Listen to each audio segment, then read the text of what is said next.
ખેરાલુ શહેર અને તાલુકા કોંગ્રેસ સમિતિની જનસંવાદ મીટિંગ યોજાઈ। કોંગ્રેસ પ્રભારી ભીમાભાઈ ચૌધરીના અધ્યક્ષસ્થાને મળેલી બેઠકમાં મોટી સંખ્યામાં કાર્યકરો ઉપસ્થિત રહ્યા। ખેરાલુ તાલુકા પંચાયતની 18 સીટો અને 3 જિલ્લા પંચાયતની ચૂંટણી યોજાશે। ખેરાલુ પૃથ્વી પ્લાઝા કોંગ્રેસ કાર્યાલય ખાતે મુકેશભાઈ દેસાઈની રહેબરીમાં યોજાઈ મીટિંગ। ખેરાલુ ખાતે પ્રભારી ભીમાભાઈ ચૌધરી સહિત અગ્રણી મુકેશભાઈ દેસાઈ, પ્રદેશ ડેલિગેટ બાબુજી ઠાકોર અને જિલ્લા ઉપપ્રમુખ રણજીતસિંહ પરમાર અને પરબતજી ઠાકોર અને વિજયભાઈ દેસાઈ અને મુસ્લિમ અગ્રણી અને નગરસેવક ઉમર ફારૂક સિંધીએ સ્ટેજ પર સ્થાન લીધું। ખેરાલુ તાલુકા કોંગ્રેસ સમિતિ પ્રમુખ પરબતજી ઠાકોર સંગઠનમાં ફેલ હોવાની ચર્ચા। બાબુજી ઠાકોરે મીટિંગમાં પ્રવચનમાં વક્તવ્ય કરી। મુકેશભાઈ દેસાઈએ કોંગ્રેસમાં મહિલા મોરચામાં મજબૂત કરવા કહ્યું।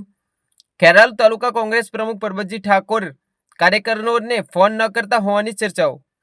મહેસાણા જિલ્લા કોંગ્રેસ પ્રમુખ બળદેવજી ઠાકોરે પણ ખેરાલુ નગરપાલિકામાં 1 વર્ષ થવા છતાં વિરોધ પક્ષના નેતાની વરણી નથી કરી છે, પણ ચર્ચા ટોક ઓફ ધ ટાઉન બની। આવનારા 4 દિવસમાં બાબુજી ઠાકોર અને મુકેશભાઈ દેસાઈના માર્ગદર્શન હેઠળ 18 તાલુકા પંચાયત અને 3 જિલ્લા પંચાયત વિસ્તારમાં મીટિંગ યોજી ચૂંટણી લડવા ઈચ્છુક 3 પેનલ નામો તૈયાર કરવા સૂચનાઓ આપવામાં આવી હતી। વધુ સમાચાર અને અપડેટ્સ માટે જોતા રહો online TV news. Reporter Farooq Memon, Kheralu. Kheralu taluka પ્રદેશ પ્રભારી આજે ખેરાલુ તાલુકા અને શહેરની સમીક્ષા બેઠક યોજવામાં આવી।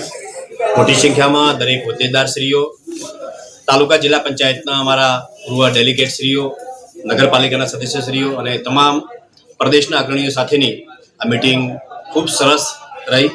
આવનારી તાલુકા પંચાયત, જિલ્લા પંચાયતની ચૂંટણીઓ મજબૂતાઈથી કોંગ્રેસ પાર્ટી લડે અને કોંગ્રેસ પાર્ટીની જે વિચારધારા ઘર સુધી ફરીથી મજબૂતાઈથી આગળ વધે અને રાહુલ ગાંધીજી જે પ્રકારે દેશમાં આજે ભ્રષ્ટાચારના વિરુદ્ધમાં લડી રહ્યા છે, એ જ રીતે ગુજરાતની અંદર જન આક્રોશ દ્વારા અમારા પ્રદેશ પ્રમુખ માનનીય અમિતભાઈ ચાવડા દ્વારા પણ જન આક્રોશ યાત્રા ચાલી રહી છે।